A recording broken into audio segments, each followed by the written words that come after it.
오늘은 이사야서의 마지막 예언을 말씀드리겠습니다. 이사야서를 오늘 띄는 날입니다. 책거리를 하는 날인데 남전도 연합회에서 마침 떡을 준비했으니까요. 떡을 좀 묻어 잡수시기 바랍니다. 오늘 예배 마치고 남전도 연합회 회원들은 이 자리에서 연합회가 있겠습니다. 꼭 참석하시고 떡 잡수시고, 그건 교회에서 준비한 건 아니고 남전도 연합회에서 준비한 거지만 책거리로 먹는다, 이렇게 생각을 하시기 바랍니다. 다음 주부터는 무엇을 할 건가? 지금 생각으로는 예레미야서를 하려고 생각을 하고 있습니다만은 중간에 또 바뀌면 하나님이 바꾸라 하면 또 모르겠습니다. 어쨌든 지금 저의 생각은 예레미야서를 계속해서 생각해 보려고 생각을 하고 있습니다. 이사야 선지자는 구약의 예언자이지만은 복음적인 예언자라 이렇게 불리웁니다. 이벤젤리칼 프로페트. 왜 그런가 하면 이사야서는 복음서의 내용과 거의 중복되는 부분이 많습니다. 그러니까 이사야서의 내용을 보면 메시아가 어떤 분이냐, 메시아의 영광이 어떤 것이냐, 메시아의 순환은 어떤 것이냐, 메시아가 하실 사역은 어떤 것이냐, 거의 복음서의 내용과 같은 방불한 그런 내용을 예언하고 있기 때문에 그렇습니다. 가장 세밀하게 메시아에 관해서 선포하고 있습니다. 그러므로 이사야서를 가리켜서 구약 예언의 최고봉이라고 말합니다. The pinnacle of the Old Testament prophecies. 구약 예언의 피너클이라, 최고 정상이라 이렇게 말합니다. 오늘 본문은 구약 시대의 예언자인 이사야가 신약의 교회 시대를 바라보면서 구약의 언어로 교회를 예언하고 있는 장엄한 예언인 것입니다. 교회론을 말하고 있어요. 구약 선지자가 신약 시대의 교회에 관해서 말하고 있다는 것입니다. 교회는 어떻게 기적적으로 탄생할 것인가, 또 교회에는 하나님이 어떤 축복을 주실 것인가, 교회를 대적하는 원수들은 어떻게 될 것인가, 그리고 교회가 해야 될 사역은 어떤 것인가, 이런 말씀들을 오늘 본문이 다 예언하고 있습니다. 먼저 교회 탄생이 어떻게 이루어질 것인가, 교회 탄생의 기적에 관해서 7절로부터 9절까지 말씀을 함께 봉독하겠습니다. 시작.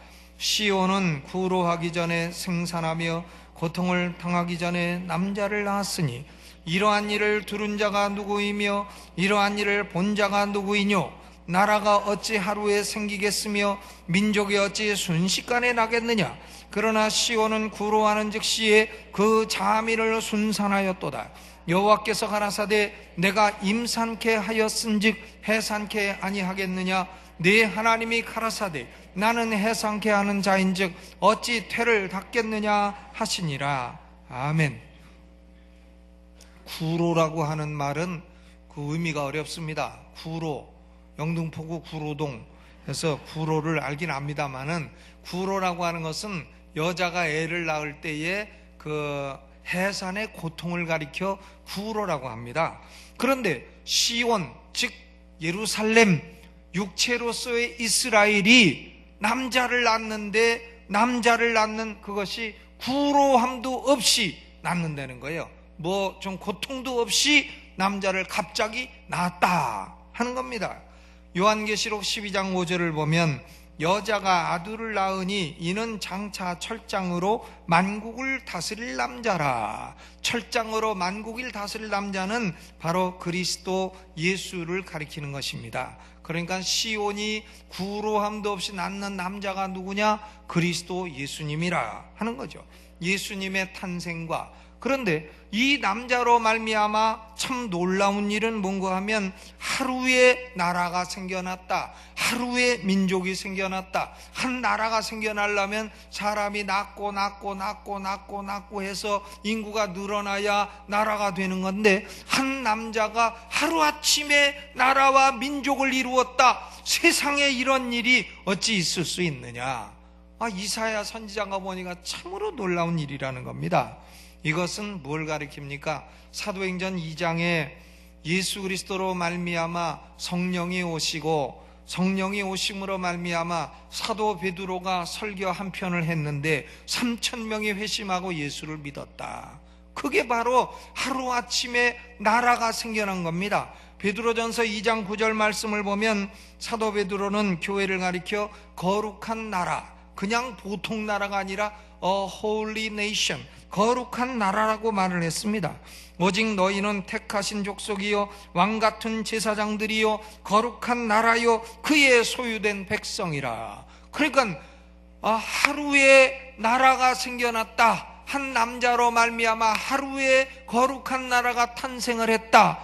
이것이 바로 오순절을 이사야가 바라보면서 예언한 놀라운 교회 탄생의 기적인 것입니다. 교회 탄생을 이사야가 바라보고 있다는 것이 얼마나 놀랍습니까? 이사야 65장과 66장은 교회의 탄생과 더불어 누가 교회의 구성원이 될 것이냐 하는 문제도 명백히 선포하고 있습니다. 유대인들 가운데는 남은 자가 될 것이요 이방인들 가운데에는 하나님의 택하심을 받은 백성이 교회의 구성원이 될 것이다. The remnant of Israel and the elect of Gentiles. 이스라엘 가운데 남은 자요 이방인 가운데 하나님의 택함을 받은 자들, 그들은 이사야 66장 1절을 보면 마음이 가난하고 심령에 통회하며 하나님 말씀을 인하여 떠는 사람들이라 그랬습니다. 또 66장 12절을 보면 66장 12절 그는 10절 예루살렘을 사랑하면서 그리스도 예수를 십자가에 못 박는 예루살렘으로 인하여 슬퍼하는 사람들이라 그랬어요. 예루살렘을 사랑하는 사람들이라. 이들이 교회의 구성원이 될 것이다. 하나님이 교회를 임산케 하였은즉 하나님이 교회를 어찌 해산치 아니하겠느냐. 하나님은 영원전부터 육체로서의 이스라엘의 교회를 임산케 하셨습니다. 그래서 육체로서의 이스라엘이 때가 되니까 영적인 이스라엘 교회를 낳게 된 것입니다. 하나님이 교회를 잉태케 하셨으므로 하나님이 교회를 해산케 하신 것입니다. 이것이 7절로부터 9절까지의 말씀이 바로 교회 탄생의 놀라운 기적을 이사야가 보면서 예언하고 있는 것입니다. 그러면 10절로부터 14절은 뭘 말하느냐? 이 교회에 하나님이 주시는 축복은 어떤 것이냐? 5대의 축복을 말씀하고 있습니다. 거기 10절로부터 14절까지를 우리 함께 봉독합니다. 시작. 예루살렘을 사랑하는 자여 다 그와 함께 기뻐하라. 다 그와 함께 즐거워하라.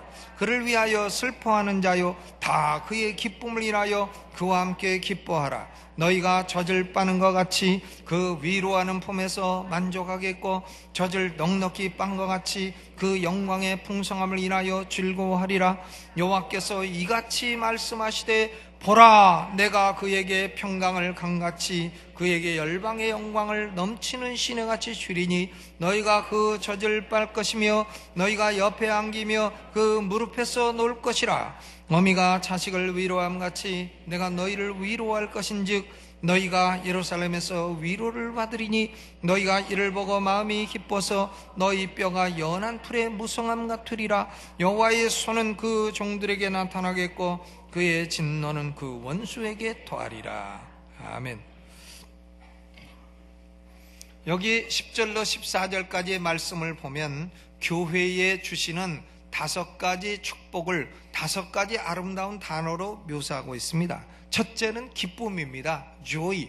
하나님은 교회에 기쁨을 주십니다. 예루살렘에서 교회가 탄생함으로 인해서 다 기뻐하고 즐거워한다는 겁니다. 하나님의 백성들은 환난 중에도 기뻐하고 고통 중에도 즐거워합니다. 하나님이 기쁨과 즐거움을 주셨기 때문인 것입니다. 여러분 다 함께 기뻐하시기를 주의 이름으로 축원합니다. 슬퍼하는 것도 습관이에요. 뭘 그렇게 슬픈 일이 많다고 슬퍼하십니까? 하나님의 백성들은 하나님이 이미 주신 축복이 너무나 많기 때문에 이 땅에 슬퍼할 일이 있긴 있습니다만은 그 슬픔에 쓰러지거나 넘어지거나 하지 않습니다. 하나님의 백성은 기뻐하시기를 주의 이름으로 축원합니다. 항상 기뻐하라. 내가 네게 명하노니 기뻐하라. 이렇게 말씀하셨어요. 고로 첫째는 기쁨을 주십니다. joy, rejoice, 기쁨을 주시죠. 둘째는 위로입니다. consolation. 13절 말씀을 봉독합니다. 시작. 어미가 자식을 위로함 같이 내가 너희를 위로할 것인즉 너희가 예루살렘에서 위로를 받으리라. 아비는 자식을 잘 위로 안 해요. 잘못하면 두들겨 패고, 그죠? 이렇게 하지만 어머니는 자식이 잘못해도 위로합니다. 내 새끼 까꿍 하면서 위로하는 거예요. 어미가 자식을 위로하듯이 하나님이 내 백성을 위로하리라. 여러분, 오늘 마음이 슬프고 어둡고 괴로운 성도들은 하나님의 위로를 받으시기를 주의 이름으로 축원합니다. 하나님께 기도하세요. 하나님, 내가 어둡고 괴롭습니다. 오늘 보니까 위로를 주신다 했으니 내 영혼을 위로해 주옵소서. 하나님은 위로를 주시는 하나님입니다. 세 번째는 만족을 주십니다. satisfaction. 11절에 보니까 너희가 젖을 빠는 것 같이 그 위로하는 품에서 만족하겠고 젖을 넉넉히 빤 것 같이 즐거워하리라. 아이에게 뭐가 만족입니까? 아이들은 어머니 젖을 딱 빨고 그걸로 배부르면 만족한 것이지 세상에 더 다른 욕심이 없습니다. 아이들은 젖을 넉넉히 빨면 만족합니다. 우리 성도들은, 하나님의 교회에 속한 성도들은 하나님으로부터 젖을 넉넉히 빤 것처럼 만족함이 있을 줄로 믿으시기를 주의 이름으로 축원합니다. 뭘 자꾸 불만족해 하는 사람, 불만이 많은 사람은요, 그것도 습관입니다. 버리세요. 만족을 배우세요. 이미 주신 것이 얼마나 많은데 불만족합니까? 우리는 언제나 만족하고 감사하시기를 주의 이름으로 축원합니다. 네 번째는 평강을 주십니다. 12절에 여호와께서 이같이 말씀하시되 보라 내가 그에게 평강을 강같이 주리라 그랬어요. 평강을 강같이 주리라. 지금은 잘 안 부릅니다마는 10여 년 전까지만 해도 성도들이 잘 부르던 복음성가가 있습니다. 내게 강 같은 평화, 내게 강 같은 평화, 내게 강 같은 평화 넘치네. 할렐루야. 할렐루야까지 해야 돼요. 거기까지 하려고 내가 여태 한 거예요. 그 노래의 근거가 뭔가 하면 이사야 66장 12절입니다. 평강을 강같이 부어주리라. 또 다섯 번째는 영광입니다. 글로리, 영광.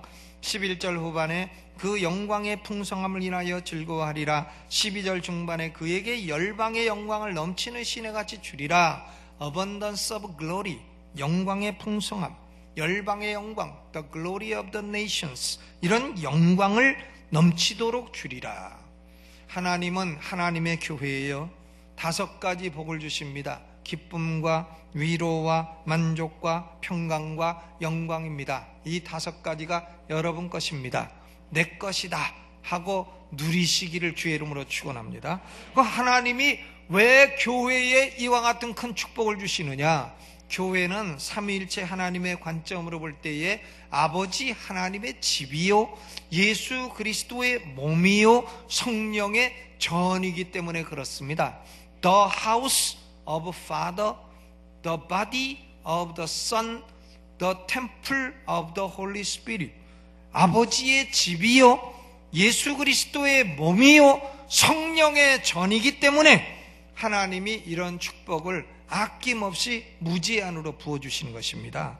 오늘 우리에게는 이런 축복이 이미 임하였다 하는 것을 믿으시고 이것을 누리시기를 주님의 이름으로 축원합니다. 그런데 이사야 선지자는 이제 분위기를 딱 바꾸어 교회의 원수들은 어떻게 되는가 하는 문제도 다루고 있습니다. 15절로 17절을 같이 읽어봅니다. 시작. 보라 여호와께서 불에 옹위되어 강림하시리니 그 수레들은 회리바람 같으리로다. 그가 혁혁한 위세로 노를 베푸시며 맹렬한 화염으로 견책하실 것이라. 여호와께서 불과 칼로 모든 혈육에게 심판을 베푸신 즉 여호와께 살육당할 자가 많으리니 스스로 거룩히 구별하며 스스로 정결케 하고 동산에 들어가서 그 가운데 있는 자를 따라 돼지고기와 가증한 물건과 쥐를 먹는 자가 다 함께 망하리라. 여호와의 말씀이니라. 스스로 거룩하게 하고 구별해서 뭐 하는가 했더니 동산에 들어가서 우상숭배하고 있네요. 우상숭배. 돼지고기 먹고 쥐를 먹는다. 사람이요 먹어도 되는 쥐가 있습니다. 바다쥐. 그건 딱 말려갖고 쥐포라 해서 구워 먹으면 대단히 고소합니다. 그러나 육지에 기어다니는 쥐는 잡수지 마세요. 우상 숭배자들은 하나님의 백성이 가증히 여기는 이런 음식들을 먹으며 하나님을 모욕한다는 겁니다. 그런데 하나님을 모독하는 사람들을 하나님이 그대로 두시느냐? 아니라는 거예요. 혁혁한 위세로 진노를 베푸시며 맹렬한 화염으로 견책하시리로다. 불과 칼로 심판을 베푸실 것이며 가증한 우상 숭배에 빠진 자들은 다 함께 네 글자 망하리라. 네 글자가 뭐라고요? 망하리라. 어떻게 망하느냐? 66장 24절 마지막 절을 보시죠. 마지막 절 같이 읽습니다. 시작. 그들이 나가서 내게 패역한 자들의 시체를 볼 것이라. 그 벌레가 죽지 아니하며 그 불이 꺼지지 아니하여 모든 혈육에게 가증함이 되리라. 이것은 지옥을 말하는 겁니다. 벌레가 죽지 않고 불이 꺼지지 않는 곳은 바로 예루살렘 바깥에 있는 게헨나라는 장소예요. 사람이 죽으면 이스라엘 사람들은 게헨나다 던져버렸어요. 그래가지고는 거기서 불이 계속 시신을 태웠습니다. 그러니까 그 주변은 냄새가 얼마나 고약했겠고, 거기는 벌레가 항상, 벌레도 안 죽어, 불이 항상 꺼지질 않고 그런 것이었기 때문에 그것을 지옥의 상징으로 사용을 했습니다. 예수님께서도 마가복음 9장 47절로 48절에 이사야 66장 24절을 인용하셔서 지옥이라고 말씀을 하셨어요. 만일 네 눈이 범죄하거든 빼어버리라. 한 눈으로 하나님 나라에 들어가는 것이 두 눈을 가지고 지옥에 던지우는 것보다 나으니라. 거기는 구더기도 죽지 않고 불도 꺼지지 아니하느니라. 예수님은 구더기라고 하셨고 이사야 선지자는 벌레라 했어요. 벌레도 죽지 않고 불도 꺼지지 않는다. 구더기도 죽지 않고 불도 꺼지지 않는다. 이것이 뭐냐? 바로 지옥입니다. 지옥에 던지우리라. 하나님을 거역하고 교회를 해치고 복음을 거부하는 사람들은 무섭고 두려운 줄 알아야 돼요. 복음에 무관심한 것도 너무나 위험한 일인 것입니다. 나는 교회를 핍박도 안 하고 나는 교회를 회방도 안 하고 믿지도 않지만 안 믿지도 않고 나는 중간 무관심이다. indifference, 무관심이다. 그래서는 안 되는 겁니다.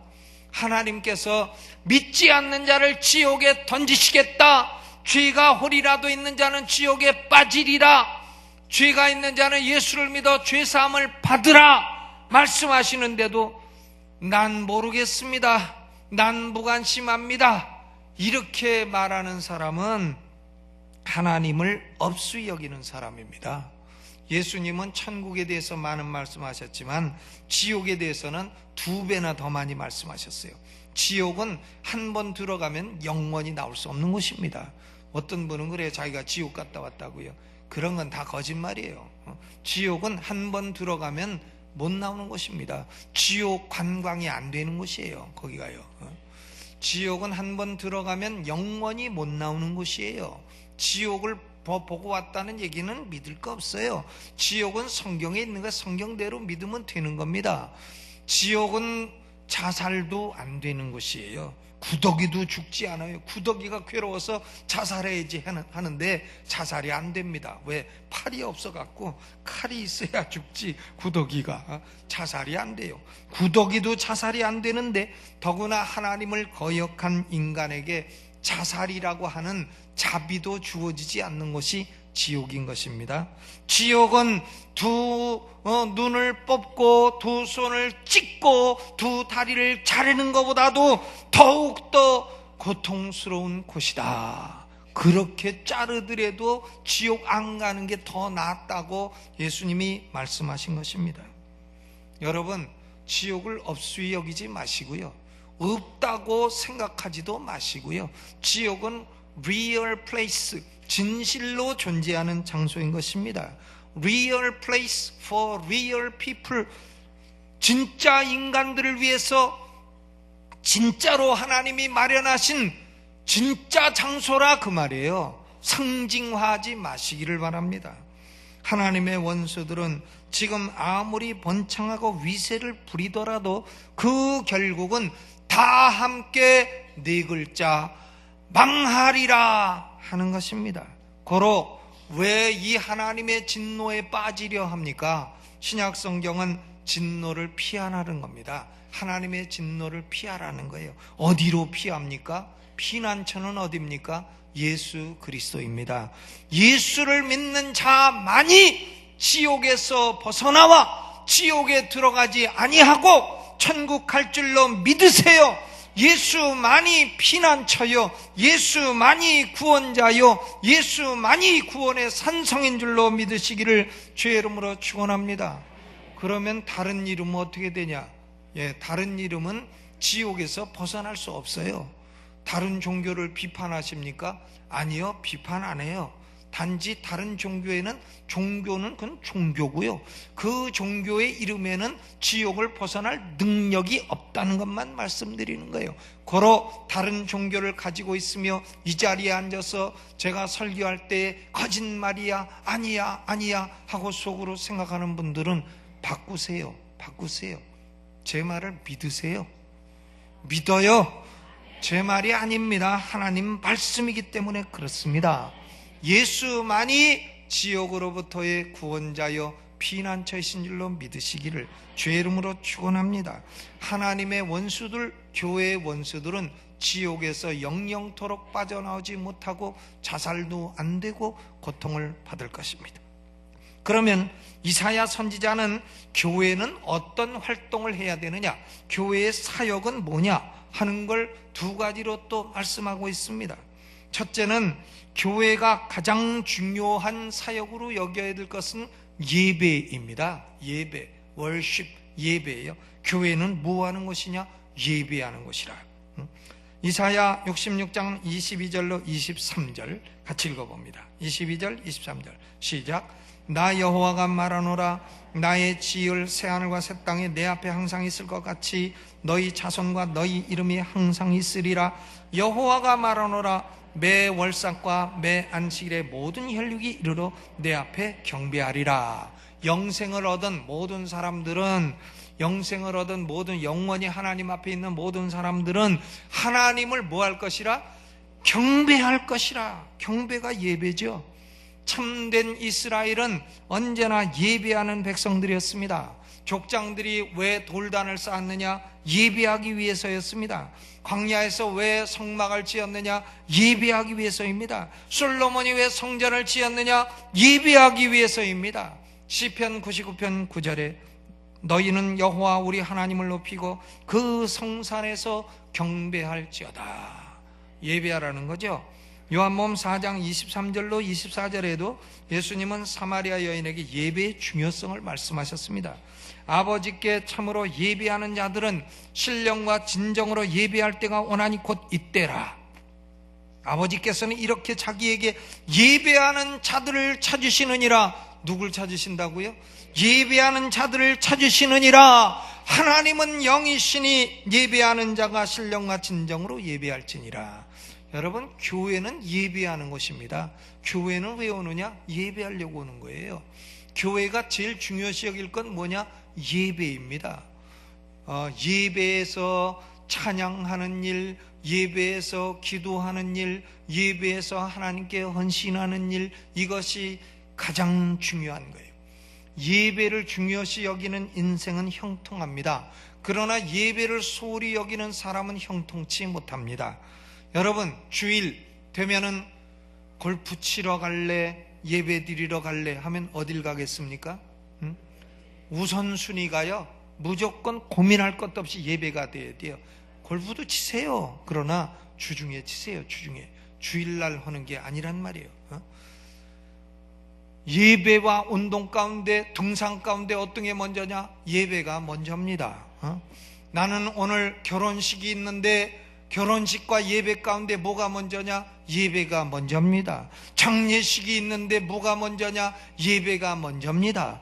무조건 예배가 먼저예요. 주일은 예배하는 날인 것입니다. 여러분, 예배의 우선순위를 두시기를 주의 이름으로 축원합니다. 우리가 새하늘과 새 땅에서 영생을 누리면 무엇을 하며 살 건가? 저는 자세한 건 모릅니다. 묻지 마세요. 그런데 한 가지는 분명합니다. 하나님을 예배할 것입니다. 우리를 위해 대신 죽으신 어린 양 예수 그리스도를 찬양할 것이며, 우리를 평생 인도하고 가르치신 성령님께 감사할 것이며, 우리를 구원하고자 계획을 세우시고 교회를 임상케 하시고 해상케 하신 하나님께 찬양할 것입니다. 삼위일체 하나님께 우리는 영원토록 예배할 것입니다. 죄 사함을 주시고 영생을 주신 하나님을 끊임없이 찬양할 것입니다.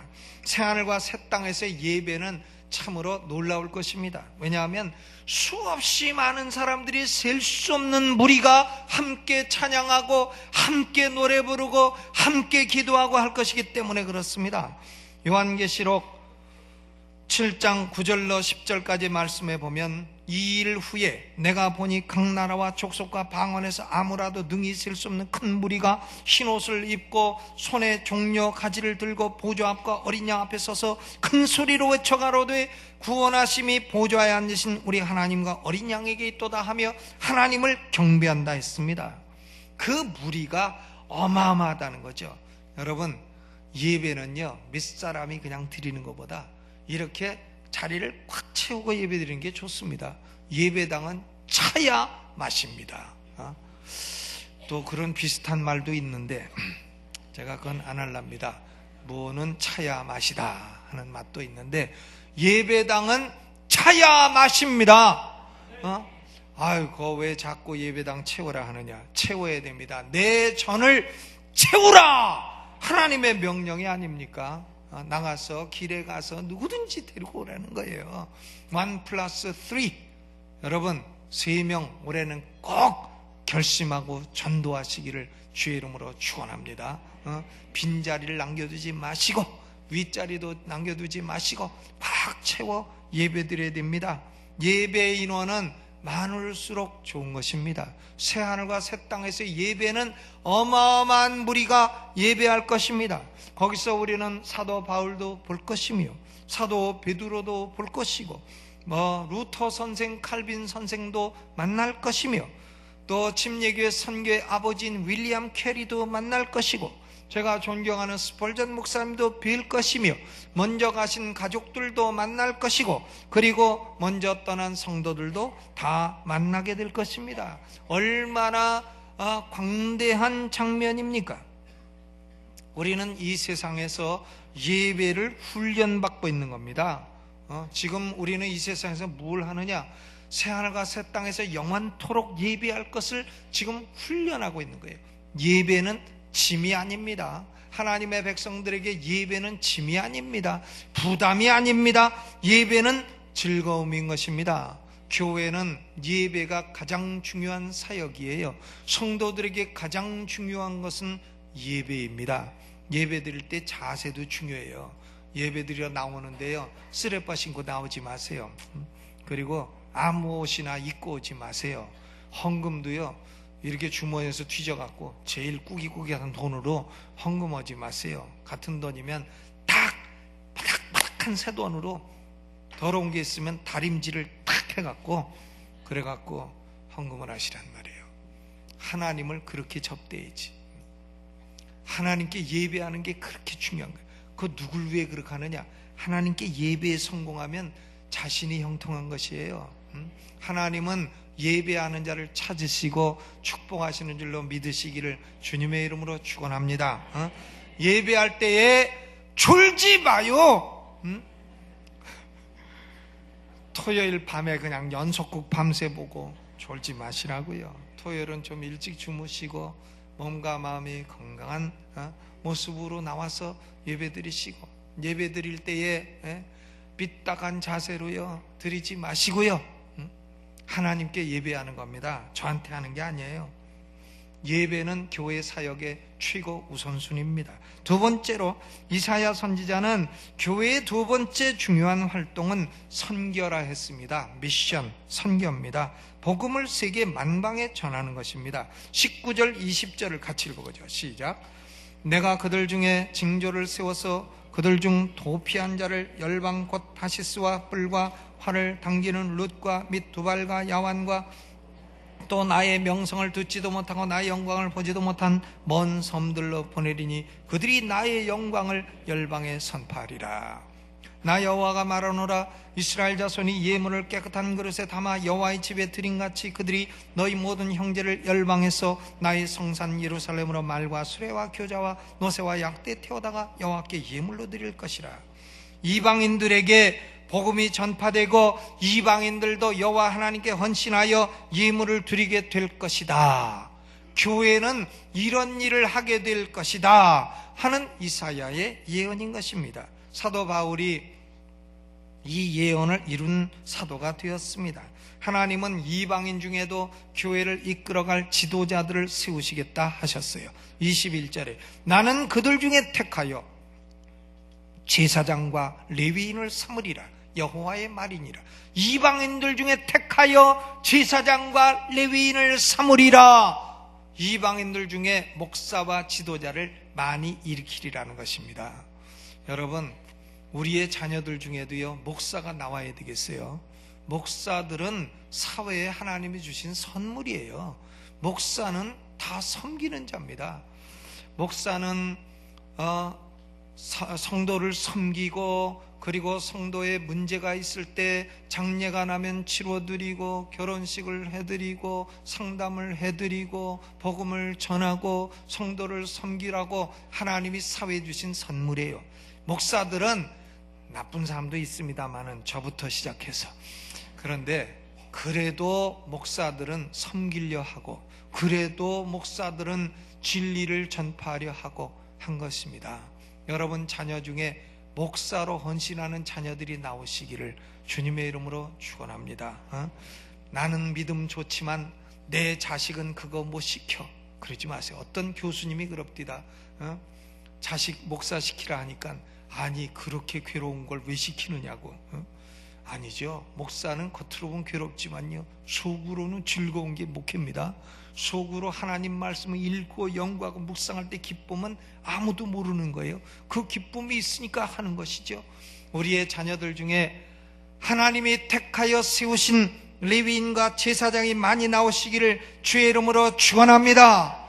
여러분, 오늘 이 말씀 이사야 66장이 선지자가 예언을 마감하면서 신약시대 교회 시대를 바라보며 이렇게 장엄한 예언을 하고 있으니 얼마나 위대한 말씀입니까? 얼마나 놀라운 말씀이에요. 주전 700년의 오순절과 교회 전도와 또 선교와 교회 부흥을 보고 있으니 얼마나 위대합니까? 사랑하는 성도 여러분, 교회는 하나님이 영원전에 잉태하셔서 그리스도 예수의 초림으로 탄생하였습니다. 그리고 교회는 성장합니다. 살아있는 생명체입니다. 재림으로 완성될 것입니다. 역사가 존재하는 이유는 교회 때문입니다. 교회를 떠나서는 시간도 의미 없고, 역사도 의미 없고, 돈도 의미 없고, 권력도 의미 없고, 쾌락도 의미 없고, 건강도 의미가 없는 겁니다. 돈 많이 벌으셨습니까? 잘하셨습니다. 그런데요, 교회를 떠나서는 그게 무슨 의미가 있습니까? 출세하셨습니까? 잘하셨습니다.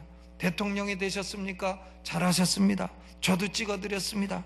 그런데 교회를 떠나서는 무슨 의미가 있습니까? 죽을 때 이력서가 무슨 소용이 있습니까? 교회를 떠나서는 아무 의미가 없는 겁니다. 지금 왜 시간이 존재하고 역사가 존재하느냐? 하나님이 교회를 만들려고 존재케 하신 거예요. 교회는 새로운 인류요, 이 세상은 싹 망해버려도 교회는 영생할 것입니다. 우리가 교회의 일원이 된 것이 얼마나 감사한 줄 아시기를 깊이 깨닫게 되시기를 바랍니다. 고로 하나님을 대적하지 마세요.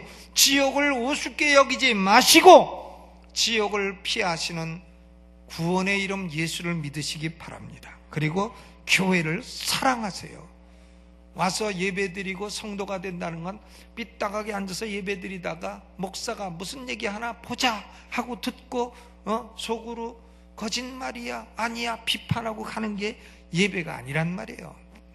교회를 사랑해야죠. 여러분 교회 오시면 혼자 예배드리다 싹 까고 그러지 마시고요, 교회를 사랑하기 바랍니다. 성도를 사랑하고 예배당에 먼지 하나도 묻으면 닦고 껌 씹다가 예배당 앞에 의자에 붙여놓고 볼펜으로 예배당 의자에다가 다 글 써놓고 애들도 말이죠, 의자 만들어 칼로 다 찢어놓네. 그거 네 집 애들인가? 그런 애들은 보시면 부모한테 일러서 화장실 뒤로 가서 손 좀 봐야 됩니다. 교회를 사랑해야죠. 미국 사람들은 그냥 안 놔둡니다. 애들이 교회에서 함부로 행하면은요, 딱 버스 뒤로 가서 큰 손으로 두들겨 팹니다. 그리고 예배 드릴 때는 딱 예배란 하나님께 드리는 것이고 예배란 중요한 것이라는 걸 어려서부터 가르칩니다. 헌금하는 것도요, 어려서부터 가르쳐야 돼요. 그래서 딱 깨끗한 돈으로 딱 헌금하는 거 가르쳐야 됩니다. 교회를 사랑하세요. 시편 122편 6절, 예루살렘을 위하여 평안을 구하라. 예루살렘을 사랑하는 자는 형통하리로다. 교회가 평안을 하도록 노력하시고 교회를 사랑하는 자는 형통한다고 하셨습니다. 그리고 예배에 성공하세요. 예배에 성공하는 사람은 인생에 성공합니다. 선교에 헌신하세요. 오퍼레이션 2000, 올해는 2000명이 선교 헌금에 동참하도록 목표를 세우고 있는데 1300명밖에 안 됐습니다. 다른 분은 왜 안 하십니까? 선교사로 안 나가면 헌금이라도 해야지. 그래서 선교사들이 일을 할 수 있고 선교사들이 활동할 수 있도록 우리가 뒤에서 기도하고 밀어줘야 될 거 아닙니까? 선교에 헌신하면 하나님이 물질의 복을 주시는 거예요. 여러분 물질의 복 받고 싶으십니까? 제가 말씀드리건데요, 1년만 선교에 한번 헌신해 보세요. 1년만. 그래도 안 되면 2년 해보세요. 물질의 복을 주시는가 안 주시는가. 그래도 안 주시면 저한테 오세요. 밥 사드릴 테니까. 하나님께서 교회를 사랑하시고 교회에 기쁨과 위로와 만족과 평강과 영광을 주십니다. 이 5대 축복이 여러분 모두의 것이 되시기를 주님의 이름으로 축원합니다. 오른손 드십시오. 왼손은 가방 잡으시고 도적이 있어요. 주의 이름 한번 크게 부르고, 하나님, 내가 예배에 성공하고 선교에 헌신하고 교회를 사랑하고 하나님이 형통케 하시는 인생이 되고 5대 축복을 누리는 생애가 되게 하여 주옵소서. 오른손 들고 주여 한번 크게 부르고 통성으로 여러분 소리로 기도하겠습니다. 주여!